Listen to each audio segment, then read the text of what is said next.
Welcome back, everybody. Episode 2 of the New World Training Rehab podcast. We are joined today by myself, Nick Shuffalo.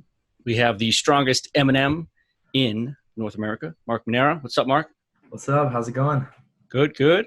And since our topic is training older adults, we got a very special guest. We got a DPT in the house. We got Dr. Jacob Templar. Jake, how you doing? Good. Thanks for having me on, guys. Of course. Thanks for being on here. Appreciate it. Yeah. So one of the big things we've been talking about, probably this month really, is, older people. What is old? Should we strength train? Should we not? So we're going to get into some big topics today. So let's first start off with Jake. Who the heck are you? Well, do you want the long or the short?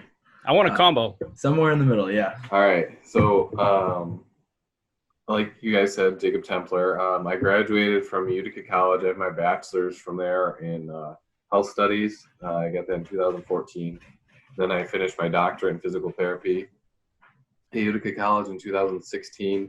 From there, I worked a few years in Syracuse, New York, and I've recently last year moved to Rochester, New York. I work at Physical Therapy Service to Rochester, and then since then I got my certification in mechanical diagnosis and therapy.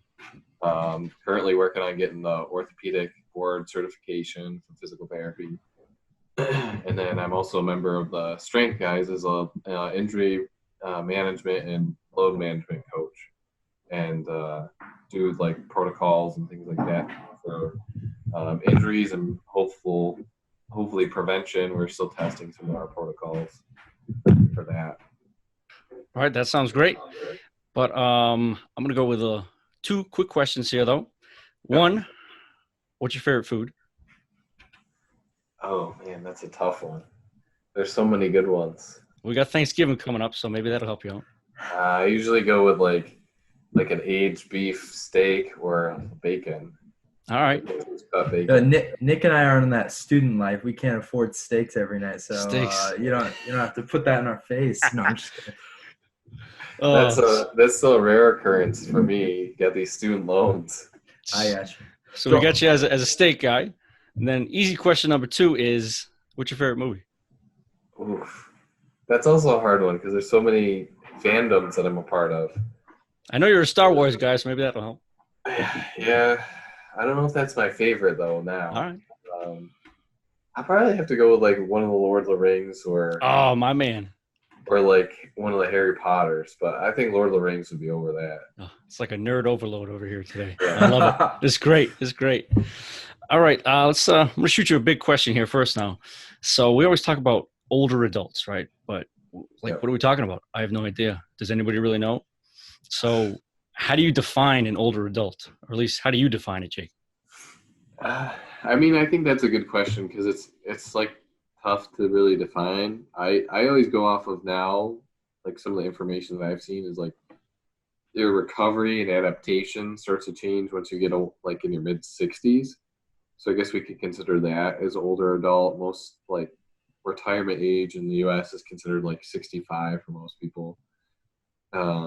So I just go with that as a blanket, like 65 and older. Yeah, I've seen that a lot. How much does that actually, so when you're training or when you're treating someone at your clinic, does that 65 number actually come into play, or is it more at an individual level you're looking at the person? I probably go off the individual person because, I've had people come in that were in their like 70s or 80s that are in better shape or health than people that I've treated that are in their like 30s or 40s or even their 20s. So I think it goes off the person and what their prior activity level is too. But we'll get into it later about how it may affect them. Yeah. True. Well, Mark, what about you? Yeah, I think kind of very similar to what Jacob said. I think that I would go more off of the individualized level of looking at their activity level, looking at some of their past medical history and some of the other things and factors that are going on in their life more than just like a hard 65 or a hard whatever number you want to put in there. Yeah. I usually just ask them for an x-ray and then I just look at their bones and that's pretty much how I'd say. That's usually how I say. All right. No, no. Do you So, have Archimedes fine? That means you're over 65, right? yeah, isn't that how it goes? I thought, at least that's what I was told. Yeah, I mean, most of it's like 100% of people 65 and older has arthritis in their spine. Must be everybody's decrepit now. Good. So one of the big things that affects older adults is this thing called sarcopenia. And I know, Mark, you just put a nice Instagram post that was yesterday about that. So Jake, if you could quickly just define for the audience what the heck that word means. So typically when we see sarcopenia, it'd be like, so everybody kind of knows osteopenia because that's talked about a lot. So that's loss of bone. So sarcomere is a muscle. Sarcopenia is loss of muscle mass. It's usually considered into like two different groups. Primary, which is loss of muscle mass due to aging. And usually as a syndrome, it's characterized by like a loss of the muscle mass, which then affects your physical functioning, your quality of life, and is seen as a higher risk factor for death. And there could be also secondary sarcopenia that's related to like other medical conditions that either like like cancer and other types of diseases, or ones that may make you more bedridden, that you're going to lose muscle mass because of lack of activity. Yep, that's good. Yeah, good definition. I think the only thing I wanted to bring up was that sometimes we hear this word, you might see in the literature, it's called cachexia. Sometimes I think people might get that a little confused with the two, but I just want to make clear that sarcopenia really seems to just refer to muscular tissue, which is why we're talking about strength training here. Where on the other side, I mean, if you're sarcopenic, you could also be osteopenic and be obese, which would be a trifecta. You're just not setting up anything good right there. So now, Mark, I'm going to swing it over to you for a second. Should older adults strength train? Yes, and I think that's a really loaded question. I don't think there is an age limit on anyone's strength training. I think that there's benefits for anyone from whatever age you want to start to whatever age you want to end, but I think everyone should be doing some type of strengthening, resistance training at their individualized level. So yes, I do think so. Yeah, agreed. And I'm sure I'm going to say, Jake, since you're on the podcast, I think you're going to agree also. But unless you are going to tell me something right now, it's going to surprise us.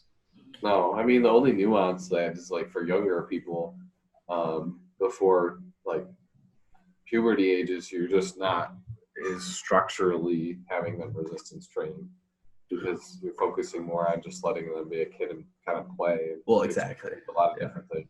Of course. Yeah. Now, this will go to both of you guys. Is there anything different that we should do, or the audience at home? Like, is there something different we should do if this person is an older adult who wants to resistance train?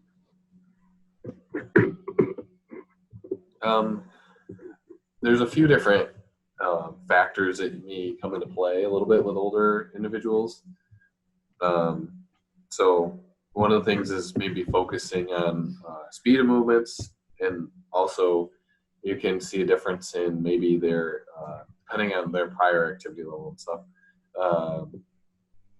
There's some literature that says older individuals may respond just as robustly to single or less volume sets, or less sets, so less total volume, than individuals that are younger ages.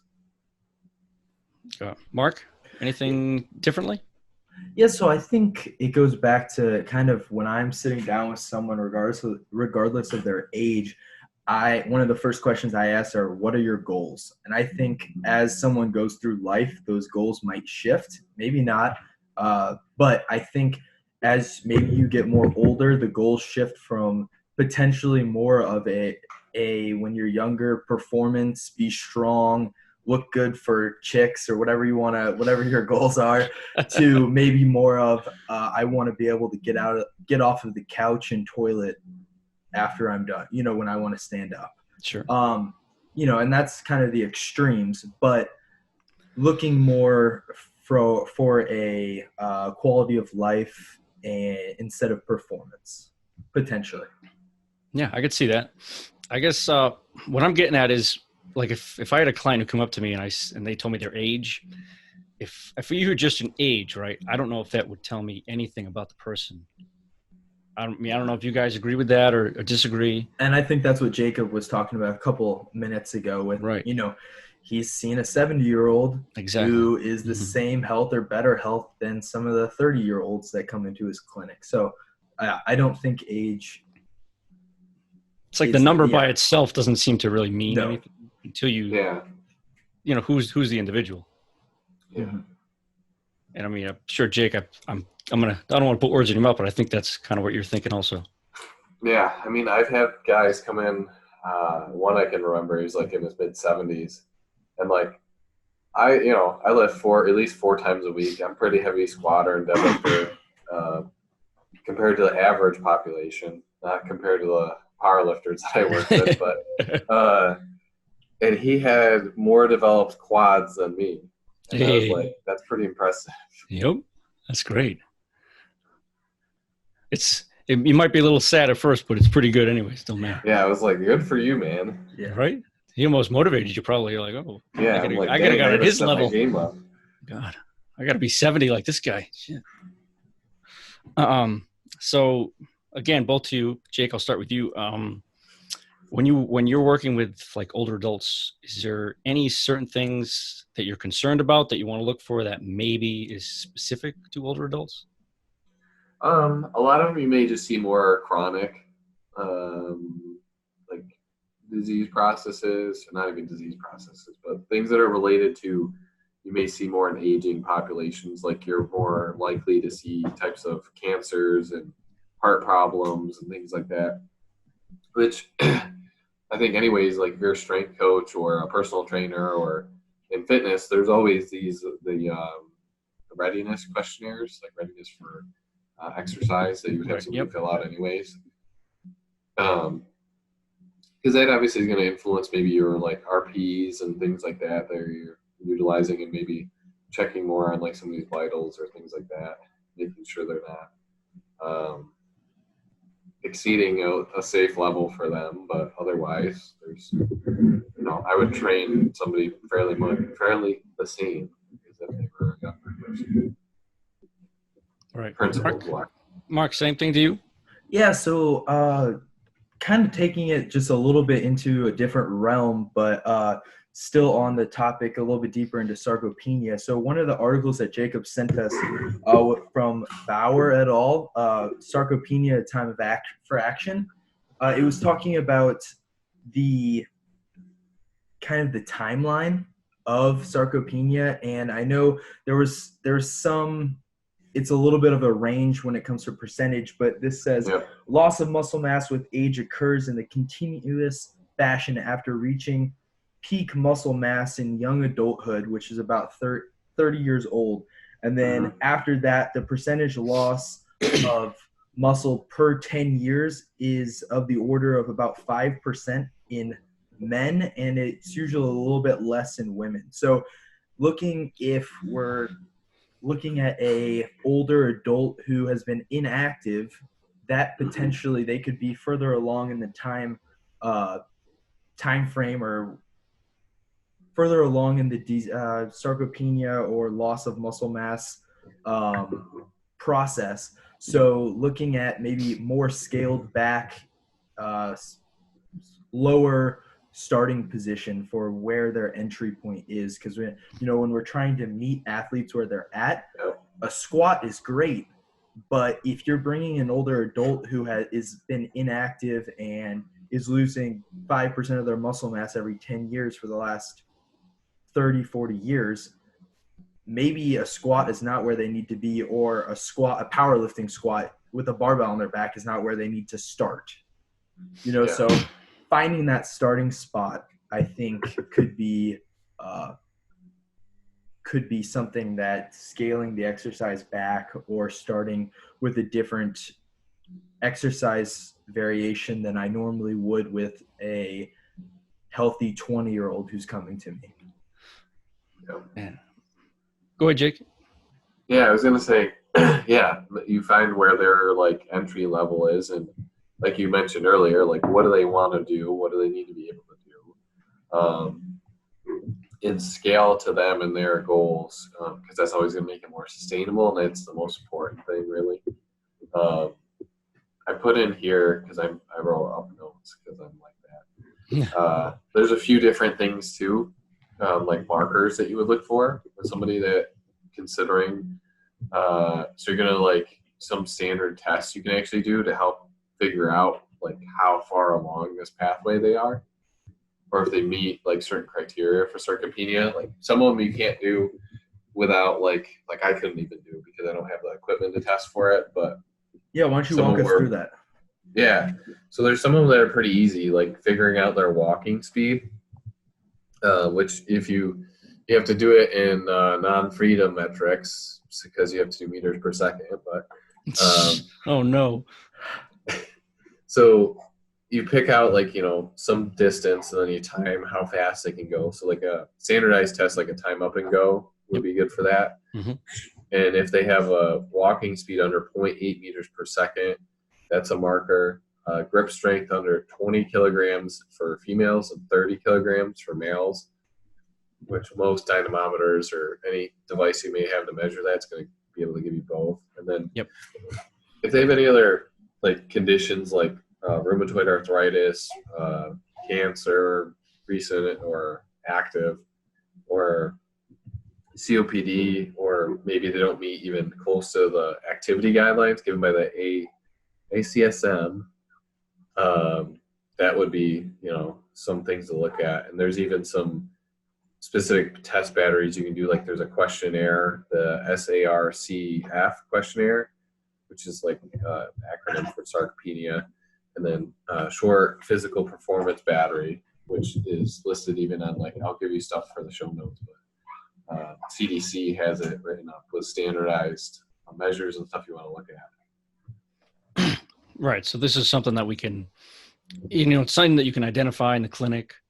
Yeah. Or, I mean, even if you're like a trainer and you get somebody that comes in, just doing a sit to stand test or like a timed up and go like that, like you said. I mean, these are simple things. You don't need equipment for this. I mean, the only thing would be like the hand grip dynamometer, but if you don't have that, I mean, I don't think it's too big of a deal. So let's go maybe the route more of away from looking at like what the trainer or physical therapist is going to do, more towards the actual person who is wanting to start exercise or might be in the disease, in the phase of sarcopenia. What are some things that they can look at for themselves and say, or look at their mom or dad and be like, hey, maybe this is something you need to be aware of?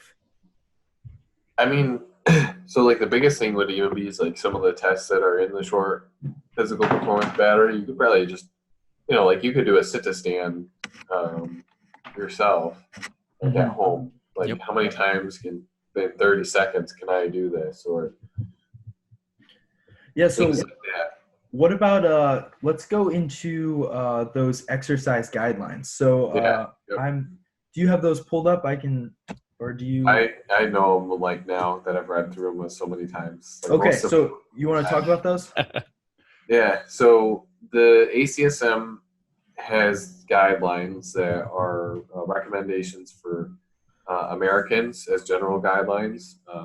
So typically the recommendation is somewhere between 150 to 300 minutes of some kind of aerobic activity and 2 to 3 days a week of resistance training.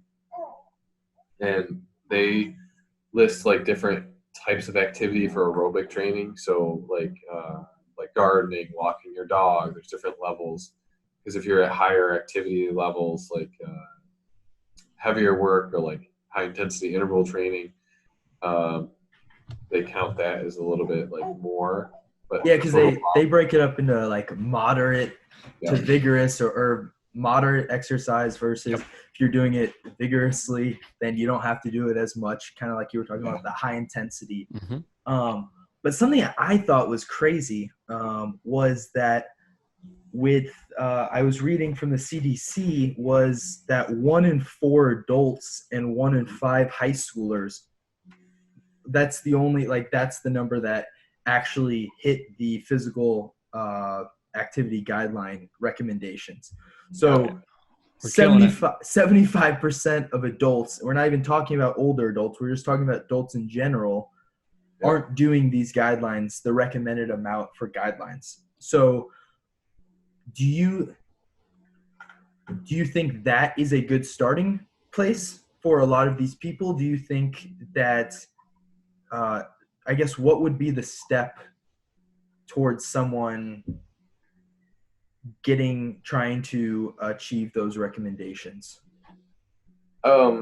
Really, it's just like doing anything, like, because they talk about that when you go through the guidelines too, like how would you get somebody that hasn't done this, because you don't want to think about it like I need to hit the 150 minutes right away. You want to start off at a reasonable amount that you can sustainably do, and then my typical way that I elicit behavior change is if we can get you to do that something for like a couple weeks in a row, like regularly, then we can add more layers to that, because I don't want to overwhelm somebody. And New Year's is coming up in a few months. Like it's one of the reasons. It's not the only reason why a lot of New Year's resolutioners drop off. It's like they're like, I have to completely revamp everything, and they don't make these small changes to make it more sustainable. It all comes back down to behavior change. Hey. Yeah. No, I think that's a good point though. Because we see the guidelines, and you could tell somebody like, "Oh, here are the guidelines. You got to hit your 150 to 300 minutes," and then they look at you and go, "Well, I don't do anything." And you're like, "You want me to do what?" And I'm like, I would rather just say, you know what? Why don't you just start doing 20 minutes of something? Maybe that's walking, maybe it's cycling. I don't care, because you're doing nothing. So I'd rather have you do 20 minutes, even if it's twice a week. Okay? I was going to say 20 minutes a day is already 140 minutes. And then we 20-minute walk. Yeah, we just say you do that twice a day, right? To start. I mean, excuse me, twice a week. Excuse me. Yeah, a week. That's what I'm saying. Just start that, and then you titrate up, right? I don't want to just say, hey, I need you to do 300 minutes a week of cycling. And they're like, I mean, we're not taking it to fact, like maybe they got 2 jobs. Maybe they got a bunch of kids they got to look after. It's like, you can't just throw the guidelines at somebody and then expect them, well, see, I threw the guidelines at them. It's their fault. Yeah. It's like, all right, well, I'd rather have you start at like the bare minimum, and then we'll gradually dose you a little higher once you tolerate it, both psychologically and physically as well. Yeah, I think it's important to also note that you gotta start them, or if you're trying to start this, start with an activity that you feel comfortable doing. Sure. So for a lot of people, that's walking. That is awesome. That is better than sitting and doing nothing, or going and starting somewhere. And I think doing an activity, trying to introduce a brand new activity to someone and then say you have to do it for this amount of time, and it's like a crazy amount of time. Yeah. Say do this or do nothing. Yeah. And to the topic of our older adults, like I look at it and say, because all 3 of us, we're big, we love powerlifting, squatting, benching, deadlifting. But if I get a 7-year-old grandmother and she's game for squatting and deadlifting, then we're going to do it. But if she's going, I don't want to do that, then I'm going to go, okay, like it's okay to put somebody on a leg press. Yeah. Like you don't have to do a deadlift. You don't have to do a squat or a bench. Like she can just grab the dumbbells. I just trick them and go, we're going to pretend like you're going to lift up I'll put weights in a laundry basket and stuff like that. Oh, nice. Oh, yeah. So I'm like, So we're deadlifting, but it's in a way that they associate it with being like, okay, this is something I do every day. So it's like the intimidation factor isn't always there. And even if you just change the word, right? So just don't even say deadlift, because you say that, they're like, what? Yeah. Just call them like pickups or something, or sit to stands, or anything. Yeah. It's just like little things that you could do for that. And I think sometimes you get it's either like one side or the other.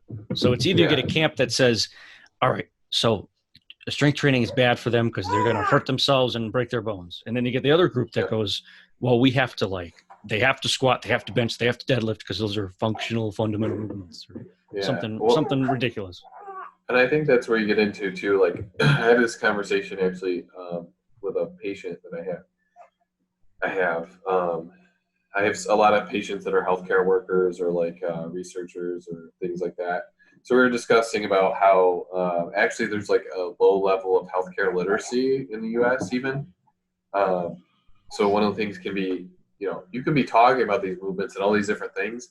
And somebody's like, I don't know what the heck you're even talking about. Right. So if you call it a deadlift, like a lot of people aren't even going to know what the heck that is. Like, Nope. not even a quarter of people even go to the gym and resistance train. Right. Well, not even to mention that, I think people would be surprised on how many healthcare professionals themselves don't know don't have an understanding of things that are going on in the gym. Yeah. It's really sad when you're sitting in a class for physical therapy and someone says power clean and people are asking what a power clean is or something along those lines. And Sure. I think that if people who are going to become physical therapists don't even understand some of this stuff, using that language towards non-healthcare professionals can definitely be something to think about, at least, and having different ways that you can get your message across. Yep. Yeah. I think one of the funny ones is the Olympic lifts. You go tell somebody, I'm going to do a clean and jerk and a snatch. And then they go, wait a minute.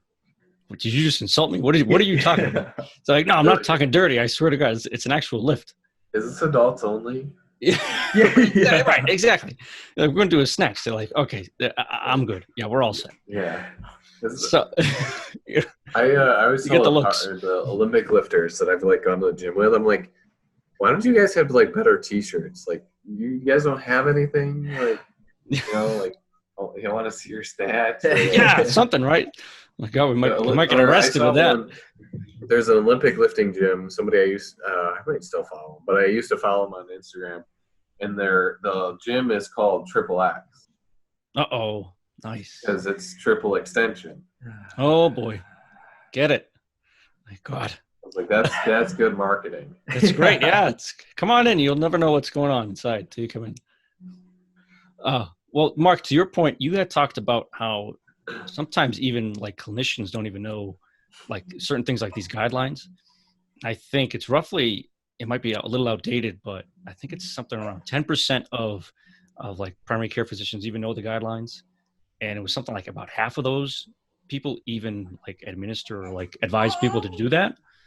So I guess to Jake's point, like, what are some like myths and some misconceptions that either the public or even like clinicians are saying about older adults in training? Me or Jacob? I was going to start with Jake. Oh, I think a lot of them is like this avoidance of resistance training, and not understanding a lot of times the benefit of resistance training, especially in popular. I mean, even I talked to Austin Baraki about this because obviously barbell medicine is a huge advocate for barbell training. And he was saying like he went and he did a talk with oncologists in Minnesota, and just how many of them didn't understand how important like activity was for their patients that are on like chemotherapy, radiation and stuff. Like you're taking people that are already a population that we deem as professionals being frail, and by having them not perform activity, it's just making them more susceptible to some of these changes like muscle loss and things like that we know is going to increase their risk factors for falls and early death. And like the activity guidelines show that all-cause mortality rates decline significantly if you can even start doing any activity. And usually the people that are doing the least amount of activity have the most robust changes when we start having them do stuff. Right. And I think off that point, I think just the idea of people are not fragile, people are adaptable, strong, can handle load. And I think a lot of people are scared to load, especially the older adult. Yeah. And I think that they might be every population is, that's important. But I think older adults, especially when they're going through this loss of muscle mass, need load to stop that process from happening. Right. And I don't want to feel like we're picking on like doctors or anything, because No, not at all. I mean, No, Mark, I mean, 'cause- even as of right now, you and I are both, I'd say, more so strength coaches. I know you're going to be a DPT soon, but from our perspective, I mean, even coaches and trainers, it's the same thing. It's like, I have an old person. We can't do anything because their bones are like jelly donuts and it's just going to break and push right out. So I can't do anything. I used to see that where I used to work. I worked at a big orthopedic place in Syracuse, and there would be like somebody would have like everybody that came in like with total knee or hip replacement did like side steps at a counter and like walk backwards on the treadmill and stuff like that. And I'm over here having all my people do like sit to stands, and we're picking up dumbbells from the floor and doing step ups, and I'm making them carry dumbbells around the clinic. So yeah, and it's unfortunate because then people look at you and they're like, "Oh my God, he's going to hurt him." It's like, unfortunately, he's the minority that's doing what should be done for the majority. I'm also the person that was doing the least amount of stretching and still had people get their motion back. Wonder why that is. Yeah. Well, we have to stretch everybody. Wait, yeah, you don't stretch. Get their motion back if you don't stretch them. But what is stretching? What does that mean? Yeah. But back to new positions. Back to what you were talking about, Jacob, with kind of finding the exercise prescription or what exercise you're giving those people. Yeah. A lot of these exercises that trainers are doing, especially with the older population, they're not bad exercises and they're great for starting points. Yeah. But it's when they've been doing them for 3 years and it's like you're not getting anything out of it. Obviously you're getting something for doing physical activity, but you're not progressing and you're not using the strength and conditioning principles to continue making progress towards things that they want to get better at so that they can live a better quality of life. So if you want progressive overload. Exactly. Yeah. And if you want to do side steps or backwards walking, that's great. But at some point, that's not going to work anymore, and yeah. So I think I think some people, I think there's probably a lot of trainers that are better at finding a starting point with people, but it's the programming after they find that starting point that I think some people can get scared that they are going to hurt someone or they're not going to be able to handle it, and they kind of just hover at this level instead of keep making progress. Well, and I think too, there's like a difference of like if a strength coach or a personal trainer does something like that, and then like somebody has pain or does get hurt, then like there's a different connotation, I feel like, than if I do something, because like I can be come after in a legal way differently, but also it's like the perception from the public is like, okay, this is a health professional and they have like this amount of knowledge, and this person, like the common thing that people will say is like, oh, they just have like a weekend certification, or like they've just passed a test. Right. I think one of the main things we're trying to say here is just because somebody is old, like we said before, that doesn't mean anything to us. So it's the same principle should apply. If you're going to train somebody, they're all going to be at one starting point, and they're all going to be at different starting points, but you're going to have somebody start somewhere, but you have to progress them. So you can't have them use the same 3-pound TheraBand for 12 weeks, 18 weeks, going on to a year, and then say, well, you know what, it's not working. You have to progress that to something.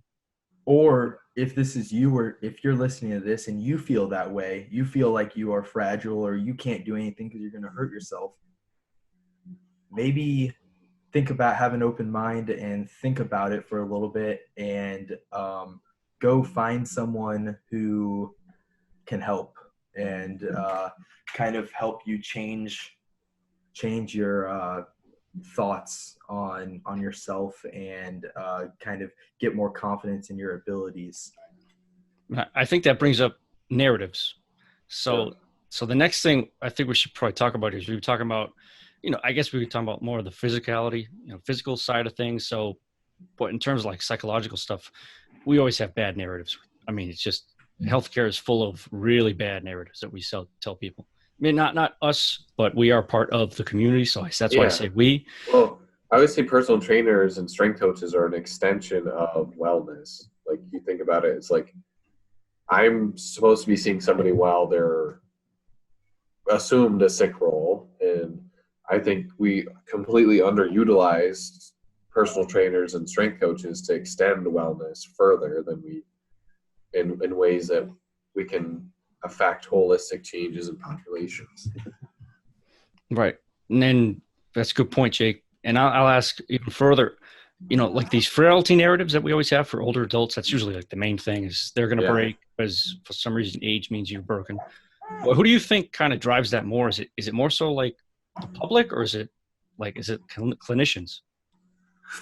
I mean, it's tough because I'm in my thought bubble that doesn't subscribe to those narratives, but I'm sure there are people out there in physical therapy that agree with that, in like chiropractic circles. I have a lot of friends that are chiropractors.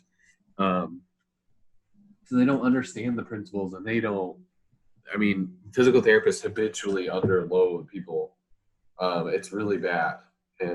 But the public also has these narratives. There's a lot of narratives I see that come in because somebody has this expectation through social media, or somebody they know they got treated, or something they were told or looked up on Dr. Google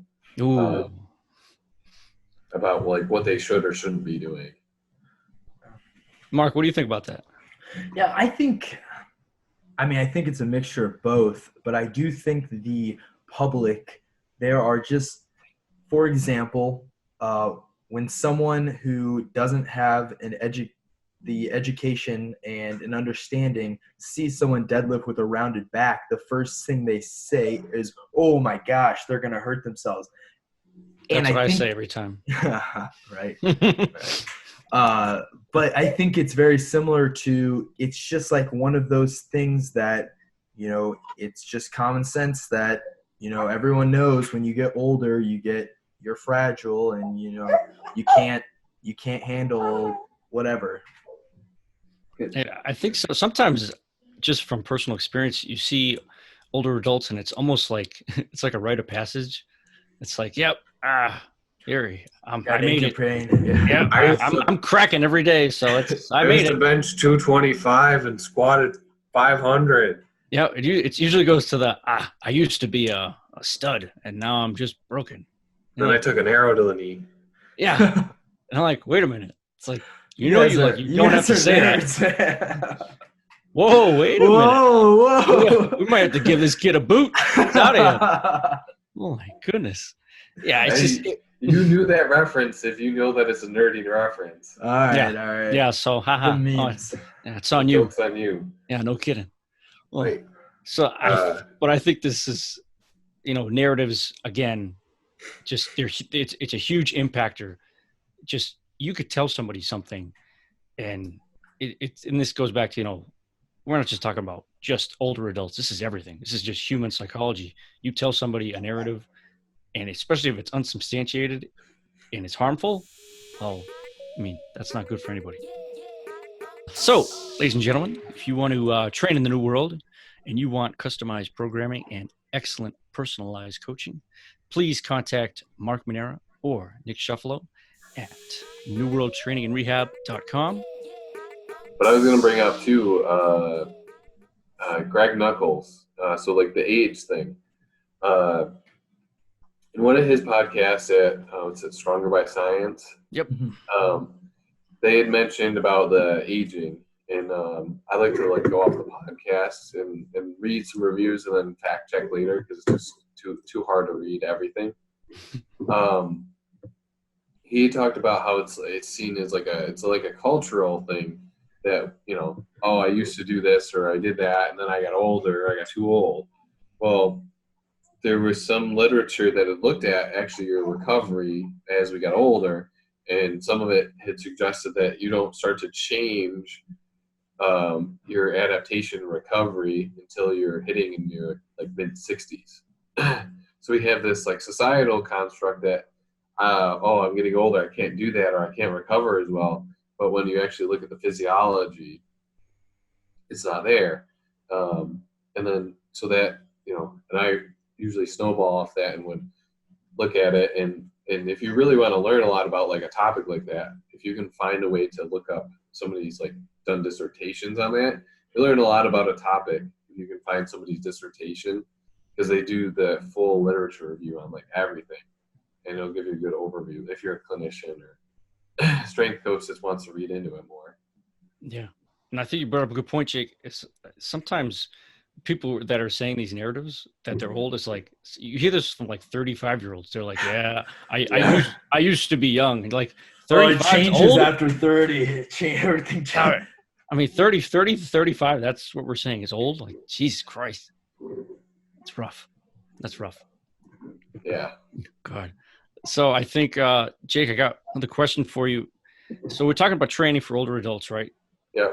And so like what kind of training sensitivity is a person that's older, like what may be different in terms of that aspect of their training compared to maybe a younger person or something like that? So I had heard at a few conferences that I went to, and then I've looked a little bit more into this, but we find that as people are in these older populations in some of the studies that I sent you, that there is more robust response to what we view as like lower volumes of training in older individuals. You can take like a harder set. So if you were to go off of like an RPE or like a failure based rating, like a single hard set like that can be as robust as multi-set training for someone that's a little bit older. And you can use different markers even for progression. I think there was one progression scheme that was, if somebody can do something for like 15 reps, then it's time to increase the weight. And then that's something that they can reliably do for like 8 to 12 reps and get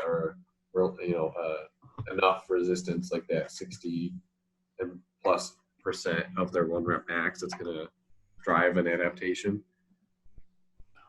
Mark, any thoughts from you? Yeah. So do you think that so we'll say that their ability to get more out of less work, is that what you just said? Is that what you said? Yeah. Okay. So do you think we'll call that training sensitivity? Is that? Yep. So do you think that training sensitivity is due to a majority of older people potentially being undertrained or detrained, or do you think it's a age fact? It's the age. As in, I guess my question would be, if someone at 70 years old had the same fitness level as a 20-year-old, do you think that training sensitivity would be the same that we're talking about right now? Probably not. Like, you're probably going to have, you're not going to be as robust as response as somebody that's like not trained or in a population that's like considered like frail. Because I want to say there's been a few studies, or even like it's mostly anecdotal because nobody studies bodybuilders other than bodybuilders. That as you get older, you tend to still need like progressive resistance training, and you can even see this if you were to look at some of the like pro natural bodybuilders, like Jeff Alberts is one that I like a lot. He does a little bit higher intensity stuff, and he naturally does a little bit less volume, but he still has to progressively load himself to maintain and make progress.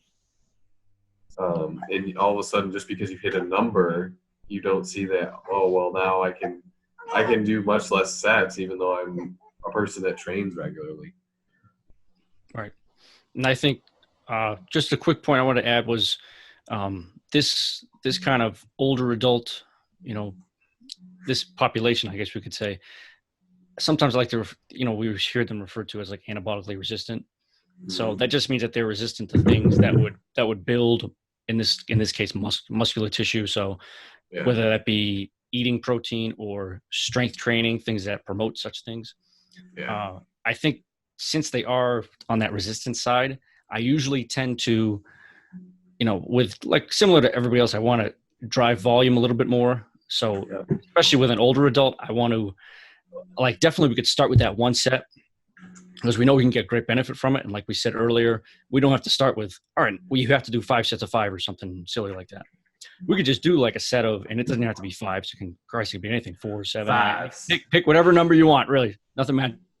No, it's got to be 5 by 5 because, But just say we did a set of 4 and that's it. I still want to progress that. So, and they can handle it too. As we said, they're adaptable. So at some point you could see this person doing maybe 4 sets of 4, 5 sets of 4, something like that. But I think volume, I like to think of volume as being a big driver of that, especially for that population. Yeah. So like what I think about is, you have a new lifter who's 17 years old out of high school and you give them the worst training program in the world and a gallon of milk, and all of a sudden they're one of the best football players, in their area, versus someone who is a little bit older, maybe in their mid 60s, early 70s, and let's say they are detrained. Well, if we can get the same benefit, strength and building muscle wise from 1 set versus 3 sets, then I don't think it's even an argument to say, then let's just start them out with 1 set because we're getting the same amount and we can spend the time doing something else. And also we have some extra room to grow after 1 set doesn't work anymore. That's what I was going to say. It gives you room to grow because that's something you have to consider. Like I think about with my athletes and other people that I train, like if I have people come into the clinic that are regularly training, I'm like, we have to consider, I'll break down to my whiteboard, like this is what we're doing. This is what you're doing now. We have to consider long-term. If you want to keep doing this, we need to give you some place to have somewhere to grow. You can't forever throw 5 pounds more on as a lift. We all want to be Taylor Atwood, but we can't all be Taylor Atwood. Yeah, unfortunately.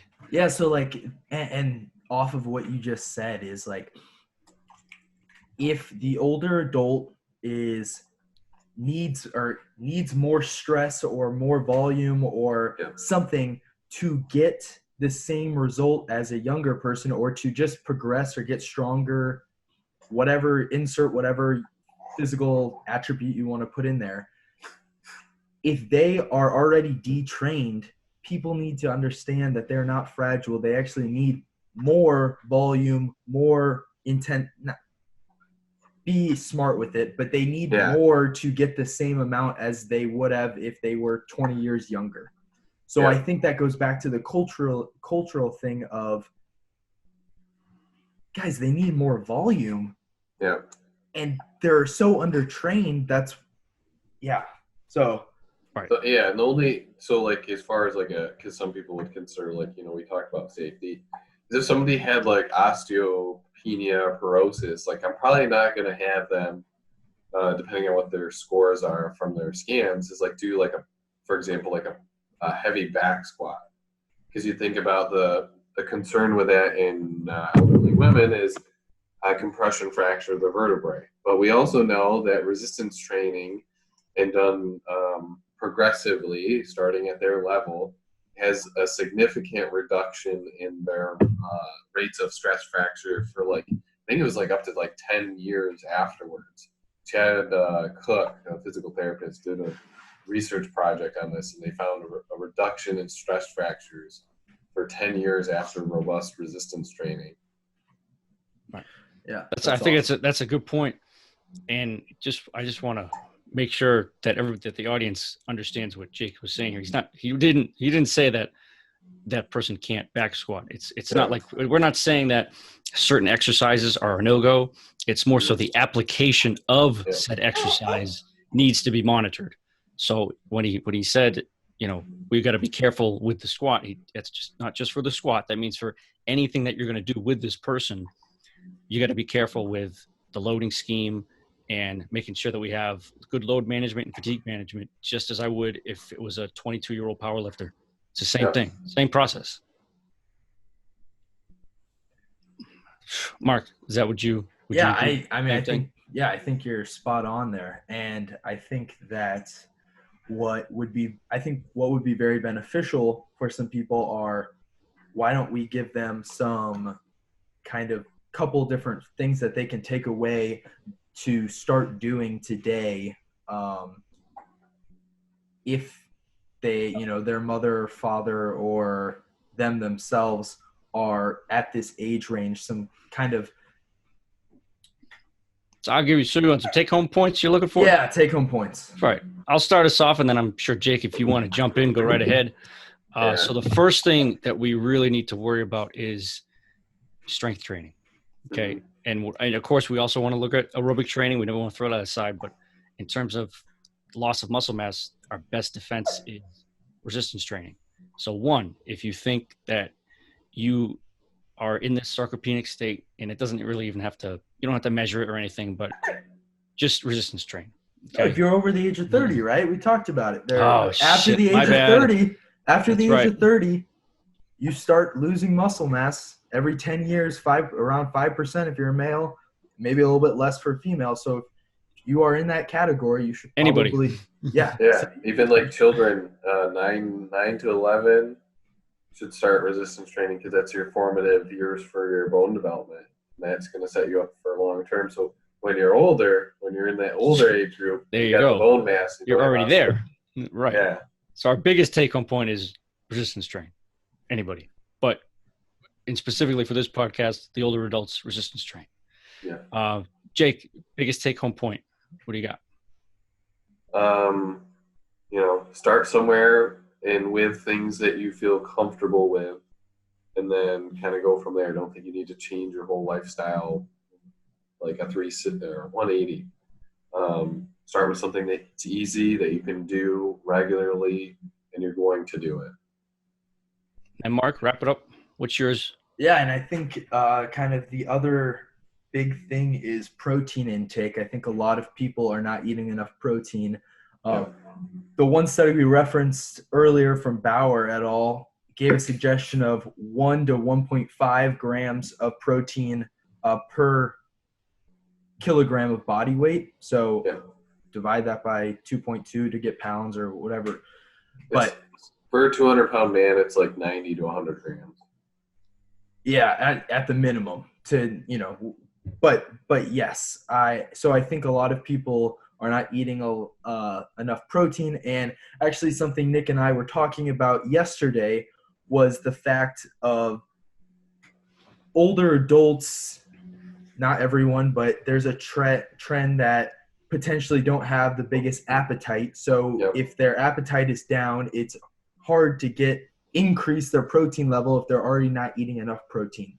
So I think going back to the behavioral changes, if you're eating 30 grams of protein a day and that's what you've been doing for the last 15 years, don't try to go and eat 120 grams of protein tomorrow. Yeah, that just isn't going to work out very well for you. So find it. Go on.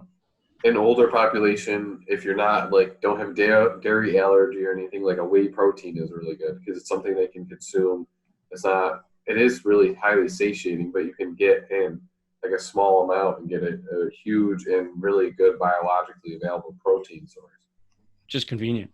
And and nowadays there are good pea protein and vegan proteins out there. You just have to absolutely do your research. But I think for me, just taking home is the resistance training and getting your protein levels up can make a huge difference in this population. In general, anyone, but in this population. Nick, Jacob, go for it. So I think that pretty much wraps up our take-home points, everybody. Strength train, eat your protein, and make sure that if you do strength train and eat your protein, that it's dosed appropriately. Start gradually and progress. So, Jake, I think that's all we got for you today, man. All so right. If you could just let people know where they can find you at, that'd be great. So the most reliable place to find me is on Instagram at Strength and Evidence Physio. And I have a Facebook. I almost got myself confused. I have a Facebook page, strength and evidence physiotherapy, but I usually just post the same things on there. It's just some people prefer Facebook over Instagram. Awesome. And we really appreciate you coming on the podcast. Yeah, thank you very It was much. great to have you talk about a topic that obviously all three of us are really into. Thanks for Mark, having me. do you want to why don't you give us a little plug here for the New World? Yeah, so if anyone is trying to start or needing more guidance when they're going to the gym, if you're looking for individualized programming, a coach to help you guide through it, or just someone to hold you accountable, Nick and I are available for coaching. You can contact us either on Instagram, Facebook, or go to our website at www.newworldtrainingandrehab.com. We've got sign up for our newsletter, or you can just contact us right there. It'll send us an email, and we can get back to you as soon as possible. You can find me on Instagram at Mark_New_World, and I think Facebook is the same, Mark_New World. Nick? Same. You can find me Instagram, nsef_New World, and I just got a Twitter, so that's pretty cool. You can find me there too. But everybody, we appreciate the audience listening to the second episode of the New World Training and Rehab podcast. And once again, we'll see you later. Welcome to the New World.